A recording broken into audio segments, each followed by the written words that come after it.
성부와 성자 성령의 이름으로 우리 오늘도 생명의 말씀이 힘차게 전포되게 하시고 생명의 말씀이 선포되는 곳에 마귀가 쫓기고 새로운 생명이 싹트게 하소서. 모든 병고가 사라지고 또 근심 걱정이 극복되고 넘어설 수 있는 또 용기와 힘을 얻는 은총의 시간 되게 하소서. 주님, 또 말씀이 내 마음에 깊이 새겨져 말씀을 삶으로 실천하는 또 복된 신앙이 되게 하소서. 우리 주 그리스도를 통하여 기나이다. 아멘. 성부와 성자 성령의 이름으로 아멘. 자, 오랜만에 뵙네요. 한참 만에, 한 3개월 만에, 한 3주 만에 뵙는 것 같은데. 자, 우리가 지난번에 우리 10장 4절까지 했습니다. 그죠? 자, 10장 5절, 우리 마태복음 10장 5절의 말씀을 우리 함께 한 말씀 한 말씀 새기면서 우리 은총을 함께 나누겠습니다.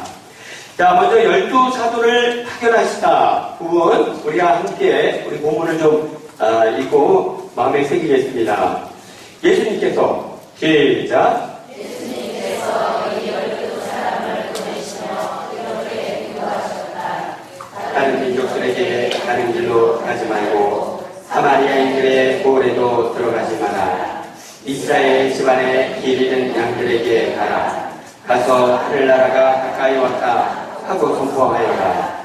앓는 이들은 고쳐주고 죽은 이들을 일으켜 주어라. 나병 환자들을 깨끗하게 해주고 마귀들을 쫓아내어라.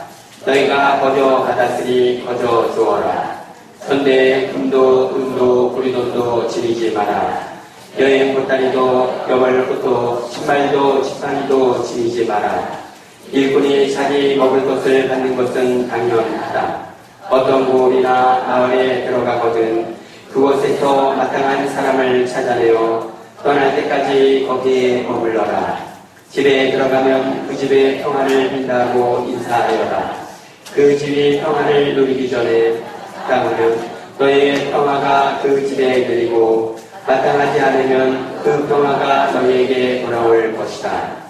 누구든지 너희를 받아들이지 않고 너희 말도 듣지 않거든 그 집이나 그 고을을 떠날 때에 너희 발의 먼지를 털어버려라. 내가 진실로 너희에게 말한다. 심판날에는 소돔과 고모라 땅이 그 고을보다 견디기 쉬울 것이다. 자, 이렇게 제자들을 파견하시면서 주신 말씀입니다. 먼저 예수님께서 12사람을 보내시며 이렇게 공부하셨다. 그 12는 어떤 12이죠? 바로 지난 시간에 했던 특별히 12명을 따라다니는 많은 제자 중에 12를 뽑아서 뭐라고 이름했다? 사도라고 이름했다고 말씀드렸죠? 그리고 제자와 사도의 차이는 제자는 스승을 따라 다니면서 배우는 사람, 사도는 사견받은 사람, 그죠? 그러니까 이제 좀 사도와 제자는 차이가 있습니다.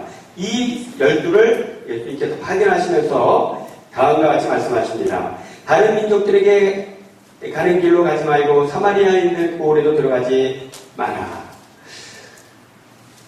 이스라엘 집안의 길 잃은 양들에게 가라. 이렇게 말씀하시네요. 왜 예수님께서는 마지막 때 승천하시면서 뭐라고 말씀하시죠? 너희는 온 세상에 가서 복음을 전하여라. 온 세상에 가서 복음을 전하라고 하셨는데 왜 지금은 이민족들에게 가지 말고 사마리아에게도 가지 말고 오직 이스라엘 백성에게만 가라 이렇게 말씀하시네요. 왜 그러시죠? 그렇죠. 예. 일단 여러분 생각해 보세요. 지금도 우리 그리스도인이 사우디아라비아에 복음을 전하라고 한다 그러면 어떻게 되겠어요? 총망되죠. 그죠?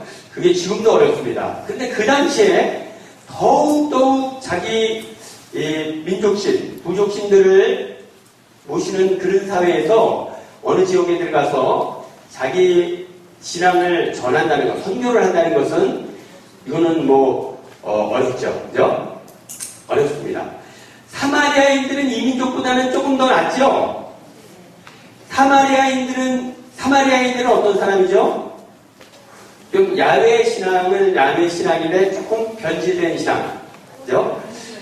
그래서 예수님께서도 사마리아에 들어가시려고 했는데, 사마리아인들이 거부했죠. 너 우리 들어오지 마시고, 예루살렘에 갈 거면 우리 마을에 들어오지 마세요. 이렇게 거부했습니다. 그래서, 이스라엘 신앙과는 굉장히 조금, 그러니까 야훼 하느님에 대해서 이야기를 하면 통하기는 하는데, 예루살렘, 이런 거예요, 그러니까. 우리가 개신교가 있고 이슬람이 있는데 이슬람 사람들하고 종교를 얘기 나누면 이게 쉽습니까? 아니, 그래도 개신교 신자들하고는 공통되는 부분이 있죠. 예수님 하면 예수님에 대해서, 성서 하면 성서에 대해서 공감되는 부분이 있어요. 그런데 이슬람 사람들하고는 공감되는 게 하나도 없으니까 더 대화가 어려운 거죠. 자, 그런 것처럼 이제 이 사마리아인들도 그렇고 이민족들도 그렇고 예수님의 복음을 전하는 것이 참 어렵습니다. 예수님이 메시아라는 사실을 알리는 것은 너무너무 어려운 일이죠. 그러니까 아직 제자들이 그렇게 강도 높은 선교를 하기에는 아직 준비가 초보예요. 지금 초보. 초보니까 초보 수준에 맞는 선교를 해라. 그래서 이스라엘 집안에 기르는 양들에게 가라. 이런 말씀을 주시네요. 그래서 우리에게는 늘 무슨 일을 하든 자기를 알아야 돼요. 자기를 알고 남을 알면 백전백승. 자기도 모르고 남도 모르면 백전백패. 그죠? 자기 수준을, 자기 처지를 잘 파악하는 것이 중요하다. 이스라엘 집안에게 가라. 그러므로 이스라엘 사람들은 좀 얘기가 됩니다. 그들은 메시아를 기다리고 있는데 여러분들이 기다리던 메시아가 바로 예수 그리스도이십니다. 이렇게 대화의 여지가 있는 것이죠. 그러므로 지금 너희가 쉽게 할 수 있는 일부터 해라.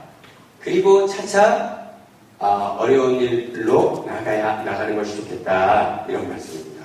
아마 우리가 일상생활도 마찬가지인 거예요. 여러분 아침 식사하시고 나면 할 일이 태산 같죠? 빨래도 해야 하고 청소도 해야 되고 막 점심 준비도 해야 되고 이것도 해야 되고 저것도 한 번에 다 할 수 없죠. 그죠?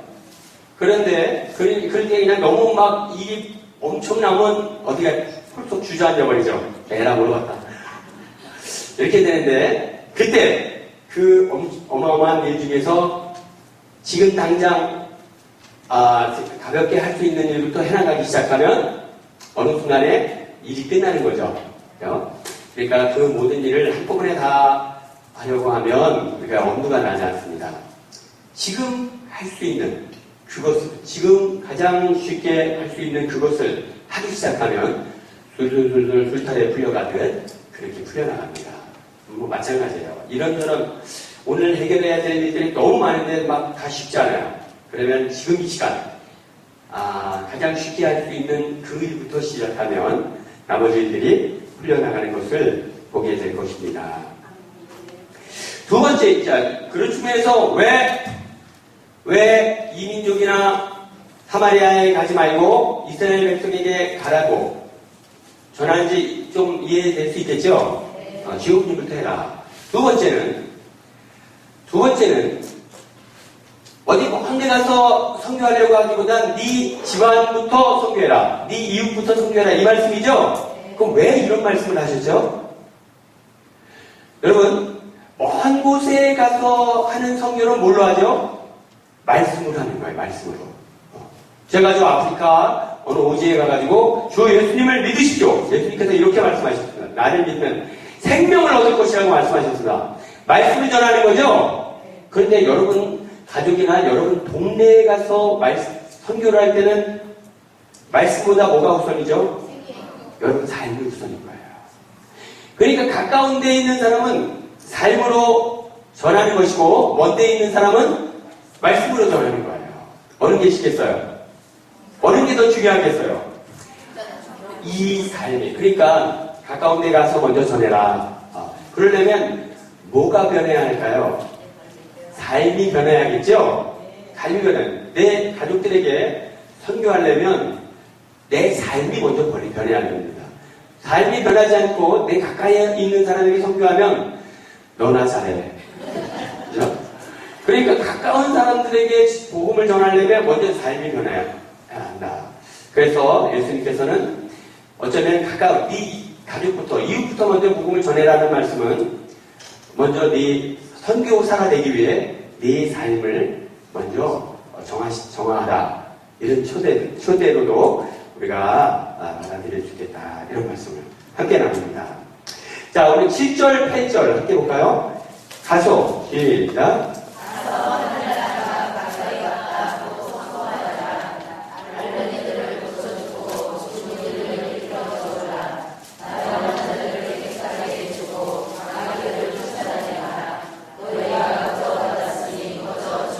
예, 뭘 전하라는 것이죠? 하느님 나라가 왔다고 전하여라. 하느님 나라가 왔다는 말은 무슨 말씀이죠?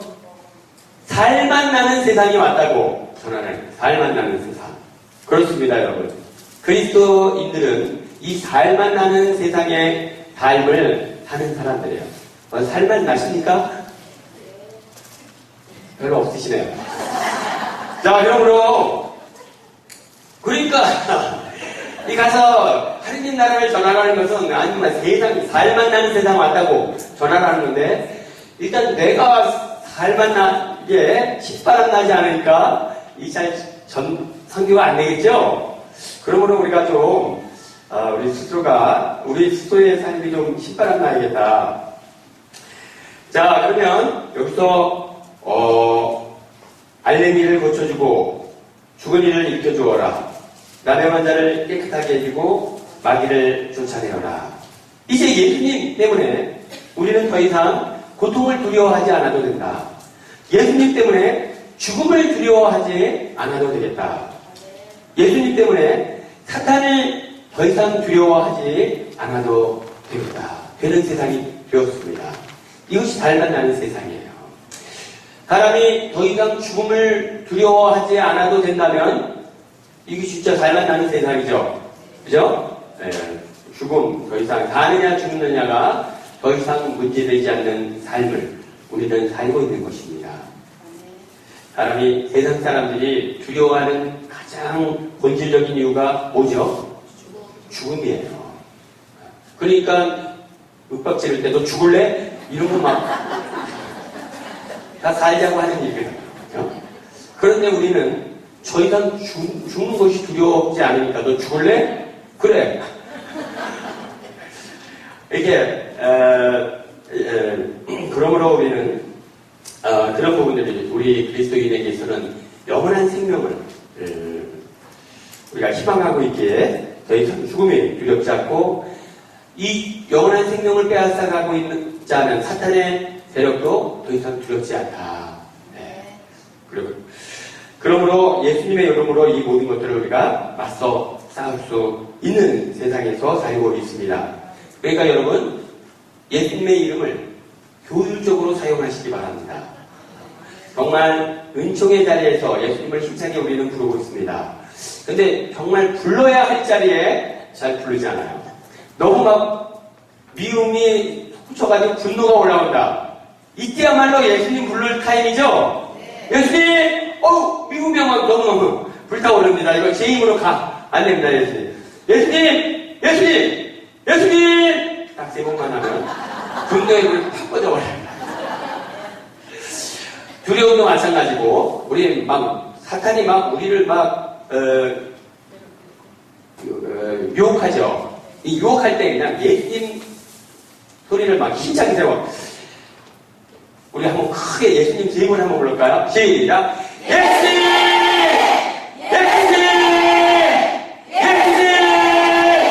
아유, 이래버리면 마음에 올라왔던 모든 유혹들, 어두운 마음들이 순식간에 사라져버려요.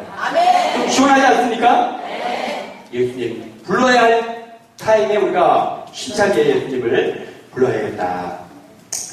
자, 이렇게 해서 우리가 예수님 이름만 부르면 그냥 모든 게 다 힘이 생기고 은총이 생기고 능력이 생기고 그렇습니다.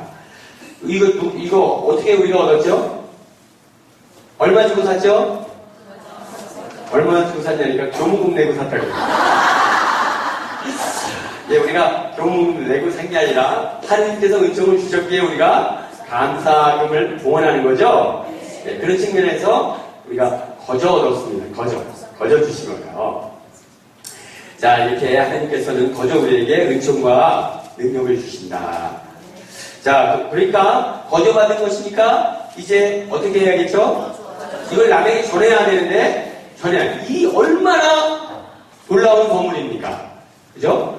이 예수 그리스도라는 이름, 예수님을 나의 주님이라고 부를 수 있는 이 특권, 이 얼마나 고귀한 선물이에요. 이 선물을 다른 사람도 누릴 수 있도록 전해야겠죠? 근데 전할 때는 거저 전해라. 왜냐하면 너도 거저 받았으니 거저 전해야겠다. 예. 자, 그래서 그러니까 우리가 돈 주고 산 거는 돈 받고 팔고 거저 받은 것은 거저 주자. 이 능력, 성령께서 주시는 능력은 정말 거저 받았으니 거저 주. 진짜 저는 은사는 거저 받는다고 생각해요.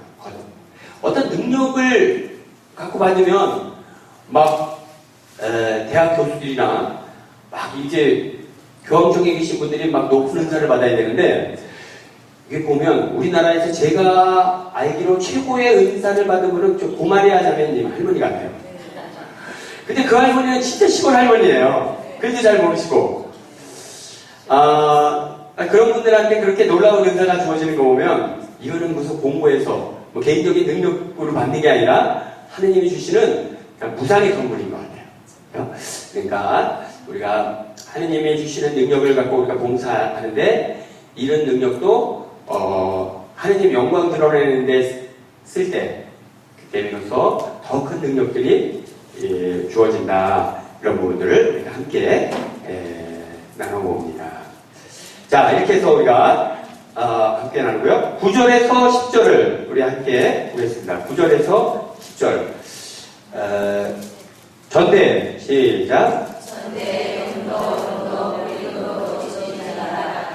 여행 보따리도 여벌옷도 신발도 지팡이도 지니지 마라. 예. 자, 너가 하느님 일을 하러 떠날 때는 아무것도 지니지 마라. 너희가 필요한 것은 다 챙겨주겠다. 이런 말씀이죠.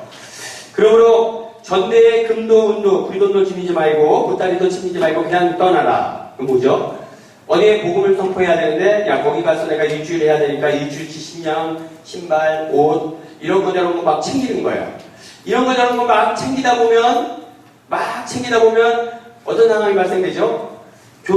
처음에 막 그 지역에 가서 해남에 가서 복음을 선포해야지. 그리고 막 선교의 열정이 막 불탔는데 자 가서 거기서 일주일 살려면 옷도 있어야 되고 먹을 식량도 있어야 되고 돈도 있어야 되고 막 이거 하다 보면 어느 순간에 선교의 열정이 꺼져버렸어요. 더군다나 가면서 잠자리가 거기 있나 모르겠어요. 여보세요? 예, 해남 공동회장님이세요? 네, 거기 열일간 여기 그 선교하러 가는 사람입니다. 거기 저 잠자리는 준비되어 있습니까? 예, 없다고요? 어떻게 해야 된다고요? 이래버리면 신경질 나죠.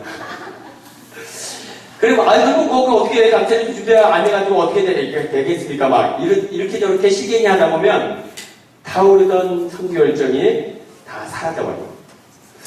자, 이렇게 되니까 어디 선교해야 된다고? 그러면 그냥 눈 딱 감고 기차표 끊어가지고 출발하라는 거예요. 기차표 끊어서 출발해가지고 가서 선교하다 보면 잠자리가 생기고, 선교하다 보면 옷이 생기고, 선교하다 보면 밥이 생기고, 그렇게 해야 된다. 이 말씀을 우리가 듣습니다. 그러므로 사람의 일을 신경 쓰다가 하느님의 일을 놓치는 이런 일이 없어야겠다. 이런 부분이에요. 예수님도 일꾼이 자기 먹을 것도 받는 건 당연하다. 그러니까 하느님께서 하느님 일을 하는 사람을 먹여주시다. 그런데 그 일에 신경 쓰면 정말 하느님의 일에 대한 열망이 약해지고 힘을 잃게 된다. 그런 부분이죠. 예. 자, 두 번째는 하여튼 하느님의 일은 세상적인 어떤 능력이나 어떤 조건으로 하는 것이 아니다 하는 것을 보이죠. 여러분, 다윗이 골리앗과 맞서 싸울 때 무슨 특별한 무기를 갖고 싸웠습니까? 그냥 빈손으로는 안 한 거예요. 빈손. 뭐 갑옷, 투구, 창, 방패 아무것도 없이. 오직 뭐 하나 믿고 나갔죠? 너는 칼과 창과 방패를 들고 나왔지만 나는 하느님 이름으로 나왔다. 하느님 한 번 모시고 가는 거예요. 그 하느님 한 번 모시고 가서 결국엔 골리앗을 이기지 않습니까? 그렇습니다. 우리가 무슨 일을 할 때 창과 칼과 방패, 투구, 갑옷 다 준비했는데 하느님은 안 계세요. 그럼 그런 준비를 가지고 나가서 승리할 수 있겠습니까? 네. 모든 준비가 다 빠졌어도 하느님 한 분 확실하게 모시고 가면 승리한다. 어디든 마찬가지예요. 그러므로 가장 마음 써서 준비해야 할 것은 바로 예수 그리스도 한 분이시다. 자, 우리 11절 함께 보겠습니다. 어떤 몰이나 시작. 어떤 몰이나 마을에 들어가거든 그곳에서 나타난 사람을 찾아내어 떠날 때까지 거기에 머물러라. 집에 들어가면 그곳에 평안을 준다고 인사하여라. 예, 어떤 집에 들어가거든 마땅한 사람을 찾아내어 떠날 때까지 거기에 머물러라. 여기서 머물 때 어떤 집에 머물 때 어떤 사람한테 머물죠? 마땅한 사람. 여기서 마땅하다는 것은 일차적으로 좀 스캔들이 없는 사람 집에 들어가야 한다. 내가 지금 하느님 말씀 복음을 전하러 가는데 그 마을에서 가장 행실이 나쁘고 가장 사람들에게 지탄받는 사람 집에 딱 머물러 버리면 복음 전부 끝입니다. 일단 그 집에 머물렀다는 것만으로도 이제 사람들이 들으려고 하지 않아요. 만나려고 하지 않죠. 그러니까 우리가 그런 측면에서 마땅하다는 것은 이제 그런 부분들을 첫째 나타낸다. 그러므로 하느님 일을 하는 사람도 물론이고 하느님 일을 하는 사람을 협력하는 사람들도 스캔들에 사로잡히지 않도록 해야 합니다. 그러니까 우리가 본당에서 성모에 회장을 한다거나 꼬리아 단장을 한다거나 이런 분들은 스캔들에 사로잡히지 않아야 돼요. 그냥 하여튼 본당에 일 있을 때마다 다 구설대 오르고 이래가지고는 그 꼬리아에서 큰 일을 할 수 없어요. 그 성모에서 큰 일을 할 수 없죠. 자, 그래서 우리가 이렇게 하느님의 일을 하는 사람은 우리 어떤 다른 사람들의 구설수에 오르지 않도록 노력해야겠고 또 구설수에 오르는 사람과 교제도 조심해야 합니다. 그런 것들이 다 하느님 일을 하는데 마이너스가 된다. 그렇게 하고 마땅한 사람을 집에 들어가서 머물고 그리고 떠날 때까지는 거기에 머물러라 이러죠. 왜 떠날 때까지 거기에 머물라고 말씀하시죠? 이게 조금 문제가 될 수 있어요. 왜냐하면 지금 이 사도들이 어떤 사명을 받고 떠나죠? 아픈 사람을 고쳐주고 마귀를 쫓아내고 죽은 사람을 살려주어라 라는 사명을 받고 지금 출발하는 거죠. 처음 어느 고래가지고 우리 예수님의 이름으로 여러분들에게 예수님을 전하러 왔습니다. 이러면 완전 찬밥이죠. 그러니까 어디 저기 헛간이라도 좀 오늘 저녁 이슬을 피할 때 있을까요? 그러면 이제 마지못해가지고 어디 한 군데 헛간 같은 골방을 하나 얻을 게 없겠죠, 그죠? 그래서 이제 그것만이라도 감지덕지. 거기서 세 끼는 못 먹더라도 한 끼만이라도 그냥 찬밥 먹는 것도 감지덕지죠. 그런데 그렇게 머물면서 이제 거기서 하느님을 복음을 선포하면서 막 아픈 사람을 백혈병 환자를 치유해주고 나병 환자를 치유해주고 마귀를 쫓아내고 이래보세요. 어떻게 되겠어요? 우리 집에 대단한 하느님의 사람이 왔다. 우리 집에 정말 행복을 은총을 가져다주는 순식간에 쫙 올라가 있죠. 어떤 상황이 벌어지겠어요? 사방에서 우리 집에 머물라고 초대를 하겠죠. 식사 초대, 하룻밤 집 초대를 받습니다. 자, 이렇게 될 때 이렇게 될 때, 저는 거주하는 곳이 있고 먹을 데가 있으니까 그런 건 신경 안 쓰셔도 됩니다. 걱정하지 마시고요. 기도나 열심히 좀 하시면 좋겠습니다. 딱 이러면 아무 문제가 없는데, 어느 집에 머물러요? 30인의 집에 머물는데요. 30인의 집에 거기 곰팡이 나고 안 좋아요. 우리 집, 좋은 데 있습니다. 그러고 그냥 사진 닦고 있는데, 야, 이거 너무나 좋은 거예요. 그러지 않아도 30인에서 떨면서 추운 데서 고생했는데, 인간적으로 어떻게 하겠어요? 가고 싶겠죠? 가고 싶은 마음 막 흔들려버려요. 그러면 막 복음 선포하다가도, 그 100평짜리 그 집에 가야 되는데. 이래버리면, 이게 영적인 힘이 약해져 버려요. 자꾸, 이 물질적인 것에,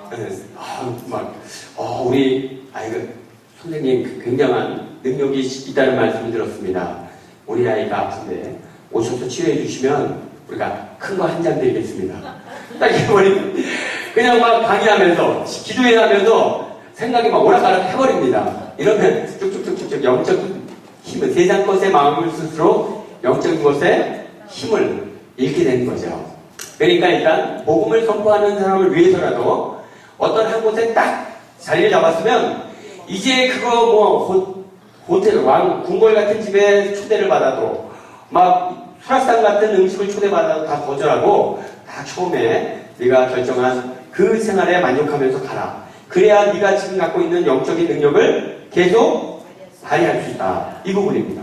둘째는, 이 사람, 저 사람 우리 집에서 간신히 우리 집에 모셨어요. 그런데 또 여기에 천인에서 우리 집보다 우리는 100평인데 120평이에요.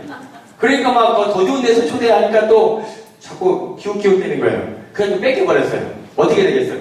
100평집 아줌마하고 120평 아줌마하고 싸움이 일어나겠죠? 그래가지고 공동체에서 그렇게 자꾸 분열이 일어나면 그 공동체에 복음을 전한 효과가 나가있습니까? 네, 그것은 신자들 간에 자꾸 불화를 일으키는 일이다.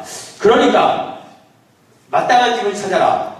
처음에 성실도, 품행도 좀 단정하고, 그래도 기본적으로 누구를 좀 대접하려면 경제적인 부분도 좀 돼야겠죠?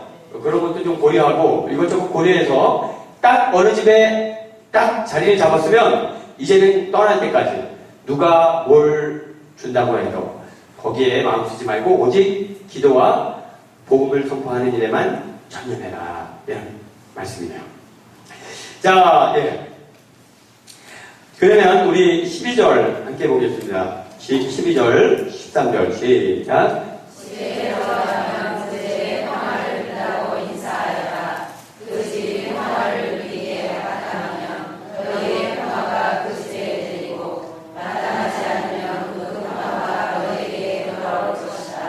그래서 어느 집에 들어갔든지 평안을 빌어주라. 이 평안을 빌어주라는 것은 무슨 평화죠? 주님의 평안을 빌어주라는 거예요. 나의 평화가 아니라 지금 그리스도께서 주시는 평안을. 우리 미사할 때 평화의 인사 나눌 때 누구의 평화를 빌어주죠? 그리스도의 평화를 빌어주는 거예요. 평화를 빕니다. 내 평화. 어떤 분들은 그래요. 시부님 오늘 평화의 인사 안 했어요. 왜요? 그랬더니 마음이 너무 그냥 불편한 게 많아가지고 빌어줄 평화가 없어서 평화 인사는 안 했다고. 자기 마음에 있는 평화 나눠주려는 게 아니라 누구 평화? 그리스도의 평화를 나눠주는 거니까 불편하셔도 평화의 인사를 하시면 좋겠습니다.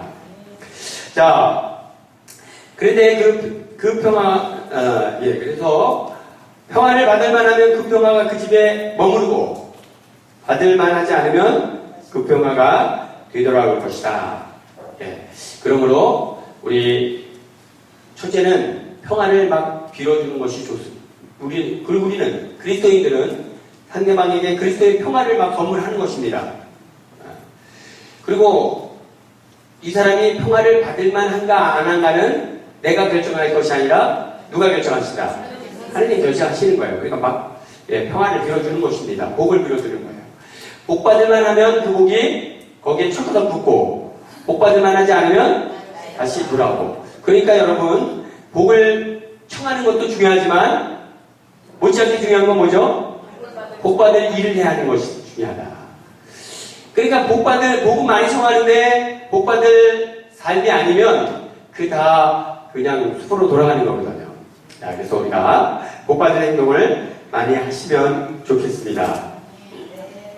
자, 우리 14절 우리 함께 볼까요? 14절 누구든지 시작. 누구든지 너희를 받아들이지 않고 너희 안에 오지 않거든 그 짐이나 그 보호를 떠날 때 너희 안에 먼지를 털어버리라. 네. 자, 받아들이지 않으면 너희 말의 먼지를 털어버려라. 이렇게. 그래서 복음을 전하러 갔는데 우리를 받아들이지 않는 거예요. 그러면 자존심 상하죠? 자존심 상하는데 자존심 상해할 일은 사실 없습니다. 예수님께서 사마리아를 들어가시려고 했는데 사마리아인들이 들어오지 마십시오. 우리 당신 같은 사람 필요 없습니다. 딱 이런 거예요.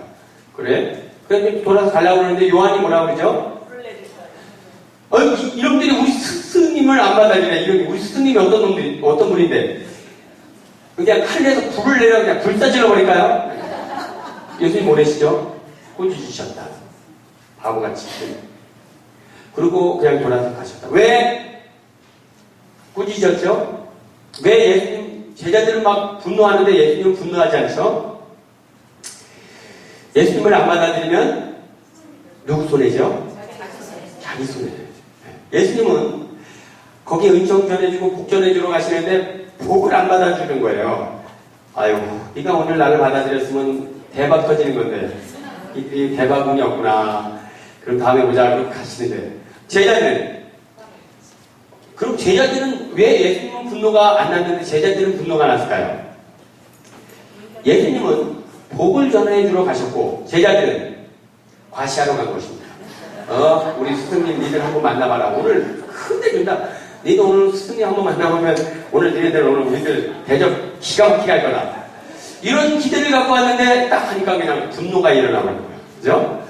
그러니까 예수님 같은 마음을 가지면 절대 분노가 아니죠? 저도 그런 비슷한 체험이 있는데 제가 예전에 지하철에서 월요일마다 등산 갔거든요. 그래도 이제 지하철에 이렇게 요즘은 다 엘리베이터니까 에스컬레이터인데 예전에는 다 계단이었어요.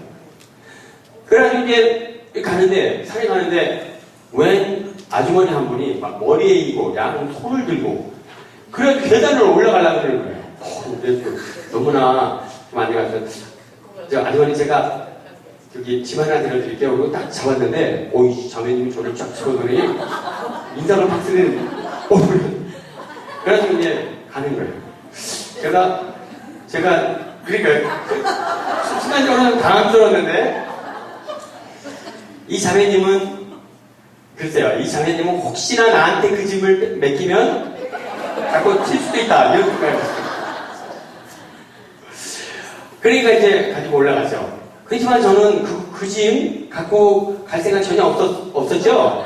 제가 도와주려고 갔는데 저를 걔가 거부 딱 가니까 순간 좀 당황스럽긴 했지만 그러나 뭐 마음은 편안했어요. 아유, 저 양반이 나한테 맡겼으면 편하게 계단 올라가는 건데 참 낑낑대고 올라가는 모습이 참 안타깝긴 했지만 제가 할 수 있는 일은 없으니까 그냥 아주머니 그럼 잘 들고 가세요.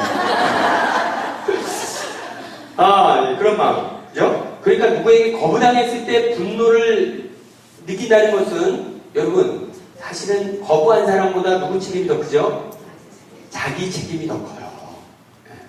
여러분 제자들이 분노했을 때 왜 분노하죠? 사마리아 사람들의 책임보다는 예수님하고 함께 들어갈 때 온당하지 못한 마음으로 들어간 자신의 책임이 더 큰 거죠. 자, 이렇게 우리가 이렇게 말씀. 그러니까 대신 그러니까 화내고 분노하고 이러지 말고 어떻게 해라? 발의 먼지를 털어버려라. 그렇지만 그 사람들에게는 얘기해 주라는 거예요. 발의 먼지 야, 나는 너희가 구원을 전하러 왔는데 구원을 받아들이지 않으니까 여러분이 구원받지 못한다면 그것은 누구 책임이 아니라 내 책임이 아닙니다. 라는 표지로 먼지를 털어버리라고 이렇게 이야기합니다. 자, 자, 그러면 우리 15절 한번 볼까요? 시작. 내가 스스로 너희에게 말한다. 하나님께서 소수와 거듭하니 그로 자라기 쉬울 것이다. 예수님을 받아들이지 않은 것이 나중에는 가슴을 치며 통곡하게 될 것이다. 예수님의 예수님의 제자를 받아들이지 않은 것이 나중에 마지막 날에 가슴을 치며 통곡할 날이 올 것이다. 이런 말씀이에요. 그래서 우리가 끊임없이 복음을 전하죠. 예수님을 전하는데 그것을 받아들이고 예수님을 주님으로 받아들이면 마지막 날에 그 사건이 얼마나 그 사람에게 축복이었는지를 너무너무 감사하게 될 거예요. 그러나 그렇지 않았다면 마지막 날에 예수님을 거부한 그 사건 때문에 가슴을 치며 통곡하게 될 것이다. 그죠? 수요일날 성경과 같이 오자고 여러분들 이 사람 저사람에게 권유하셨죠? 그 제안을 듣고 오신 분들은 말씀으로 힘을 얻는 것이고 그렇지 않은 분들은 가슴을 치고 통곡할 것이다. 여러분 성령 기도에 가자고 철야 기도에 가자고 그러면 그래 한번 가봅시다 이렇게 오는 분이 있는가 하면 어떤 분들은 야 거기 이상한 사람들만 가는 데인데 내가 왜 가 이렇게 하는 분들도 있죠. 그래서 그것을 받아들이고 철야에 오시는 분들은 대박 터지는 것이고 받아들이지 않는 분들은 나중에 가슴을 치게 될 것이다. 그죠? 그러니까 여러분들은 끊임없이 뿌리는 게 중요해요. 좋은 일을 제안하고 받아들이든 받아들이지 않든. 그래서 은총의 자리에 많은 분들이 초대될 수 있도록 이렇게 하면 좋겠습니다. 자, 그러면 우리 박해를 각오하여라. 우리 함께 볼까요? 자, 나는 시작. 나는 내 양들을 이대 가운데로 보내는 것처럼 너희를 보내라. 그러므로 백처럼 지키려고 들기처럼 순종하게 되어라. 사람들을 조심하여라. 그들이 너희를 의에 여기고 끝에서 직시할 것이다. 또 너희는 나 때문에 종족들과 민들에게 들려가 그들과 다른 민족들에게 전할 것이다. 사람들이 너희를 넘길 때 어떻게 말할까 무엇을 말할까 걱정하지 마라. 너희가 무엇을 말해야 할지 그때 너희에게 알려주실 것이다. 사실 말하는 너희가 알아. 너희 안에서 말씀하시는 아버지의 것이다. 형제가 형제를 보여주게 하고 아버지가 자식을 그렇게 하며 자식들도 본을 거스러 일어나 주셔야 할 것이다. 그리고 너희는 그의 이름 때문에 모든 사람에게 미움을 받을 것이다. 그러나 끝까지 견디는 이는 구원을 받을 것이다. 어떤 곳에서 너희를 받게 하거든 다른 곳으로 피하여라. 내가 진실로 너희에게 말한다. 너희가 이스라엘의 고을들 다 돌기 전에 사람의 아들이 올 것이다. 제자는 스승보다 높지 않고 종은 주인보다 높지 않다. 제자가 스승처럼 되고 종이 주인처럼 되는 것으로 충분하다. 사람들이 집주인을 베엘제불이라고 불렀다면 그 집 식구들에게야 얼마나 더 심하게 하겠느냐. 예, 나는 이제 양들을 이리떼 가운데 보내는 것처럼 너희를 보낸다. 예수님께서 제자들을 세상에 파견하실 때 이리떼 가운데 양들을 보내는 것 같은 마음으로 보내셨다. 자, 그러니까 종교가 다른 사람들에게 예수님을 주님으로 받아들이라고 하는 것 자체가 무리한 일이고 죄악으로 얼룩진 죄악으로 만연된 세상에 들어가서 정의롭게 성실하게 살라고 이야기하는 것 자체가 이제 죽음을 자초하는 일입니다. 그죠? 자, 그리고 그냥 여러분 무슨 어떤 모임에서 우리가 어제 그 사제들 모임이 잠깐 있었는데 다락방 모임이 주교님께서 교구청 식구들이 이제 앞으로 회합을 할 때는 무조건 30분 정치조배를 하고 무슨 회합을 한다 이렇게 이제 정하신 거예요. 그랬더니 회합도 잘 되더라 이런 말씀을 주셨어요. 그런데 이제 여러분들 본당에서 단체 모임을 할 때 무슨 모임이고 빈첸시오 무슨 이런저런 모임을 할 때 30분 정치조배하고 우리가 회합을 합시다. 그러면 어떻겠어요? 좋다는 사람도 있지만 그 바쁜데 그 왜 그런 걸 하냐고 또 이렇게 막 이런 저런 소리가 많이 나겠죠? 그때 용기 있게 그래도 우리가 1시간을 머리 짜서 기도하는 것보다, 회합하는 것보다 30분 기도하고 30분 회합하는 것이 더 효율적입니다. 이렇게 용기 있게 외칠 수 있어야겠다. 근데 그렇게 하면 초반에는 왕따 당할 거예요.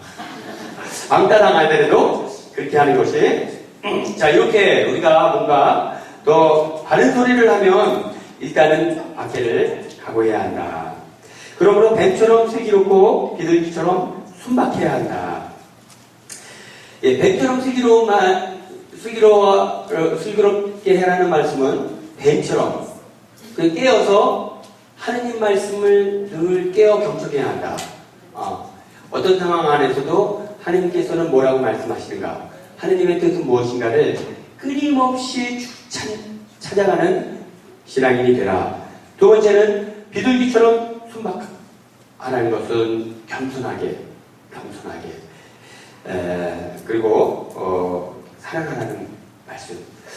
그러므로 뱀처럼 깨어서 하느님 말씀을 경청하고 비둘기처럼 겸손하게 사랑으로 대할 때, 그때 우리가 이리들 안에서도 살아남는 어린 양이 될 것입니다. 자, 19절을 함께 볼까요? 시작. 또 너희는 나 때문에 그들과 다른 민족들에게 증언할 것이다. 예. 사람들이 시작. 사람들이 너희를 너희에게 어떻게 말할까, 무엇을 말할까 정하지 마라. 너희가 무엇을 말해야 할지 그때 너희에게 들려주실 것이다. 사실 말하자면 너희가 아니라 너희가 아버지의 영이시다. 그죠? 자, 그러므로 무엇을 끌려갈 때 막 초조하고 긴장하고 공포스럽겠죠? 그렇지만 무엇을 말할까 걱정하지 마라. 그때 해야 할 말을 이뤄주실 것이다. 말하는 이는 아버지의 영이시다. 그러므로 여러분, 우리가 성령을 파라클리토, 이 파라클리토라고 하는데 이게 무슨 말이죠? 이게 변호인이라는 뜻이에요. 변호해주는 사람, 대신 이야기해주는 사람. 이 법적인 용어입니다. 그러므로 성령께서 우리와 함께 계시니까 내가 무슨 말을 해야 할지 그 순간순간 우리를 왜 변호해 주시겠죠? 그런데 이게 잘 안 돼요. 왜 안 되죠? 제가 이렇게 묵상 나눔 같은 걸 해보니까 진짜 어렵다고 생각하시는 분들이 있어요. 그래서 이제 우리가 전에 전서 모임 묵상 나눔을 할 때 묵상 나눔이 뭘 얘기해야 될지 몰라가지고 그 모임에 나가면 부담스러워서 안 나온다 이렇게 얘기해요. 근데 그렇게 묵상이 잘 안 됐다고 하는 사람들 잘 보면 뭘 말해야 할지 고민하시는 분이에요. 뭘 말해야 할지. 그런데 이렇게 묵상 나눔을 할 때, 정말 신부님 묵상 나눔을 할 때 너무 어떻게 이렇게 사람마다 각자 생각이 다르고 그냥 그런지 이런 사람들의 얘기를 잘 듣다 보면 제 마음이 막 왼쪽으로 충만해져요. 이런 분들은 뭘 말해야 될지 걱정하지 않아요. 여러분, 묵상 나눔을 하실 때요. 묵상 나눔을 하실 때 쭉 둘러앉아가지고, 내가, 거기서 무슨 얘기를 하지? 무슨 얘기해야지? 이거 걱정하면서 다른 사람이 하는 얘기는 듣지도 않아요. 그러다가, 자기 차례가 되면, 할 말이 없어요. 제가 아주 중요한 거 하나 알려드릴게요. 묵상 나눔이 딱 시작되면, 뭘 말해야 될지 걱정하지 마세요. 그냥 할 말 없으면 할 말 없다고 얘기하겠다 이렇게 편안하게 마음 갖고 지금부터 하는 다른 사람의 얘기를 잘 들어보세요. 이 사람은 이런 묵상을 했네, 저런 묵상을 했네, 이러면서 내 안에 은총의 불이 막 타오르기 시작해요. 그리고 은총의 불이 타오르기 시작하면 해야 할 얘기들이 막 떠오르기 시작해요. 이 말도 하고 싶다, 저 말도 하고 싶다. 그러면 내 차례가 되면 이 많은 말 중에 뭘 해야 될지 막 고민스러워요. 그러니까 여러분, 우리가 세미나 같은 거 하면 그냥 할 말이 없어서 팀 대화를 막 기피한다고 그러는데 좀 방법이 잘못돼서 그래요. 팀 대화는 내가 뭘 얘기하려고 들어가는 자리가 아니라 다른 사람이 무슨 얘기를 하는지 들으러 가는 자리가 되면 여러분들은 해야 할 말이 막 여러분 안에서 솟구쳐 올라올 것입니다. 그러니까 여러분, 아이들 야단칠 때도 무슨 말을 해야 할까, 뭐, 내가 해야 할 말을 이렇게 하기보다는 앉혀놓고, 그래, 그럼 엄마한테, 너 좀 요즘 뭐 마음이 불편한 것 같은데 다 얘기해봐. 다 얘기해. 애들 마음을 얘기를 듣다 보면 해줘야 할 얘기가 생각나요. 근데 오늘 이 얘기 해야지 그러고 딱 앉혀놓고 엄마 사실 조용히 해! 조용히 들어! 그렇게 얘기해버리면 그 얘기가 아이에게 힘이 되진 않아요. 부부싸움 할 때는 마찬가지고. 그래서 먼저 상대방 얘기를 충분히 듣다 보면 해줘야 할 얘기가 생각납니다. 왜 그렇죠? 상대방 얘기에 경청하다 보면 성령께서 내가 해야 할 일을 알려주시기 때문에요. 그런데 야 내가 무슨 얘기를 해야지? 무슨 얘기를 해야지? 무슨 얘기 이렇게 버리면 딱 닫혀버려가지고 성령께서 내 안에서 역사하실 수가 없게 됩니다. 잘 듣는 것 그것이 잘 말하는 것이다. 그렇죠? 자 우리 22절을 함께 보겠습니다. 22절 시작. 그리고 너희는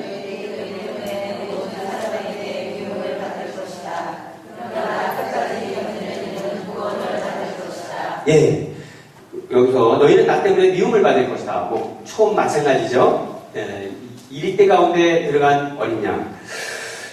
자, 나 때문에 미움을 받을 것이다. 그러나 끝까지 견디는 이는 구원을 받을 것이다. 예, 여러분. 그래서 여러분 조금 인내가 필요하다. 좀 맷집이 필요합니다. 여러분. 은총 받으려면 맷집이 필요하다.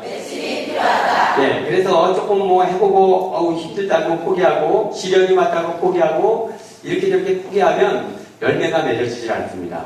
이를 악물고 죽기 아니면 살기다. 그리고 그냥 딱 계획했던 좋은 일들을 꾸준히 실천해 가면 풍요로운 영적 열매가 맺어지게 될 것입니다. 자, 23번 볼까요? 어떤 보울에 시작.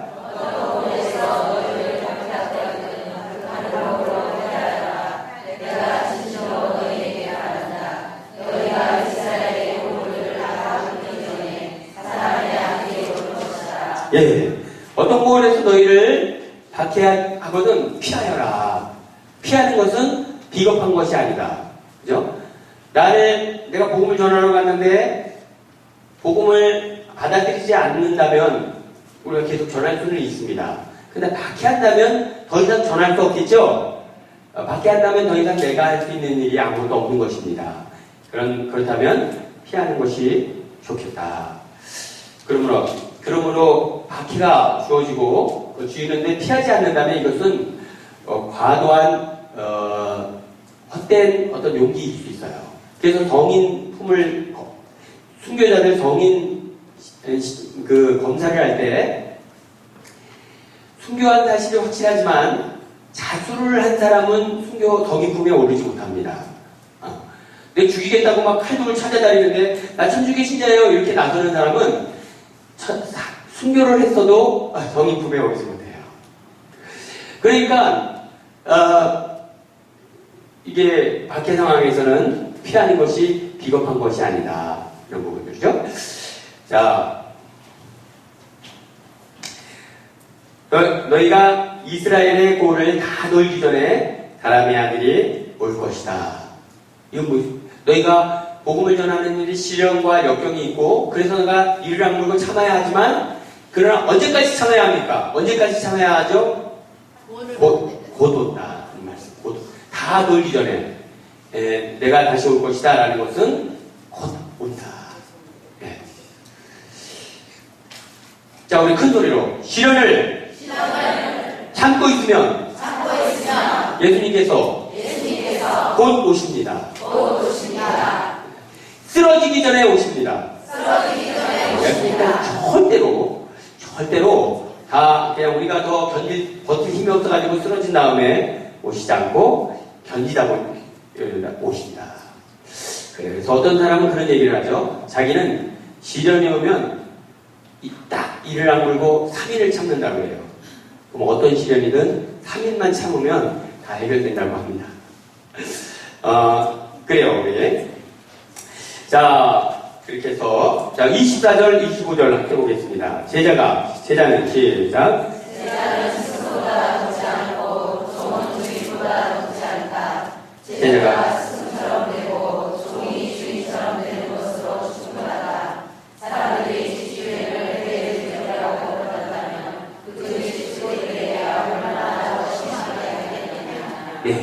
그래서 우리가 특히 여기서 이제 본당에서 이렇게 봉사하시는 분들도 많고 이렇게 좋은 일 하시는 분들도 많은데 봉사하고 좋은 일 한다고 우리가 늘 좋은 소리를 듣는 건 아니죠. 그러면 어느 때는 내 돈 내고 내 돈 쓰고 봉사하면서 실은 좋지 않은 소리 들으면 진짜 눈물 날 때가 있어요. 너무나 막 더럽고 억울하고 이때 이제 이 말씀을 여러분들이 한번 읽으시기 바래요.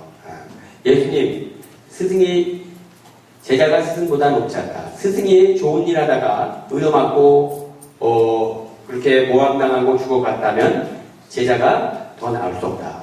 그러니까 예수님의 제자는 그런 거구나. 좋은 일 하다가 핍박받고 좋은 일 하다가 모함당하고 좋은 일 하다가 손해당하고 그러는 거구나. 네. 그러다가 예수님은 죽기까지 하셨잖아요. 그죠? 그러니까 여러분들이 좋은 일 하다가 정말 더러운 일 생기시면 여기 예수님 생각하시기 바랍니다. 그러면 거기서 끝나는 게 아니라 그렇게 더러운 일 당하다가 예수님 어떻게 하시죠? 부활의 승리를 이루시죠? 예, 바로 그렇게 예수님 좋은 일 하다가 더러움 당할 때 그래 좋은 일 하다가 더러움 당하는 거야. 예수님도 그러셨으니까. 그리고 예수님 바라보면서 딱 인내하고 계시면 예수님 순환에 동참하신 여러분들을 예수님 부활의 영광에도 함께 초대해 주십니다. 네, 그러므로 말씀을 전파하다. 시련을 당하더라도 인내합시다. 네, 부활의 영광에 우리를 초대해 주실 것입니다. 반드시 예수님 때문에 굳세게 시련과 역경을 견뎌내는 사람은 예수님 부활에 반드시 동참하게 될 것입니다. 아멘. 영광이 성부와 성자 성령께